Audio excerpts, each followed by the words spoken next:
నేను digital currency report ప్రధానమంత్రికి ఇచ్చినప్పుడు వారిని ఒకటే రిక్వెస్ట్ చేశాను.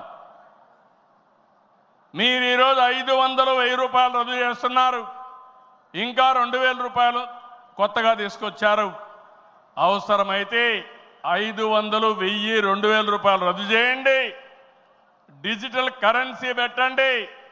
ఎవరైనా అక్రమార్కులు ఉంటే ఈజీగా పట్టుకోగలుగుతాం. ఇవన్నీ రద్దు చేయమని కోరాను. ఈ సభ సందర్భంలో మళ్ళీ ఒకసారి డిమాండ్ చేస్తున్నా. ఈరోజు అందరికీ డిజిటల్ కరెన్సీ వచ్చింది. పార్టీకి డొనేషన్ ఇవ్వాలన్నా ఒకప్పుడంతా లిస్ట్ అంతా ఇచ్చి చదివేవాళ్ళం. ఇప్పుడు నేరుగా మీ ఫోన్ ద్వారా పార్టీ అకౌంట్లోకి డబ్బులు చెల్లించే పరిస్థితికి వచ్చారంటే ఈ 500, 1000, 2000 రూపాయల అవసరం లేదు. రాజకీయాల్లో డబ్బులు పంచే అవసరం ఉండకూడదు. ప్రజా సేవే పరమావిధిగా చేసుకుని మనం పనిచేస్తే ప్రజలు మనకు ఓట్లేస్తారని చెప్పి కూడా నేను మీకు తెలియజేస్తున్నా.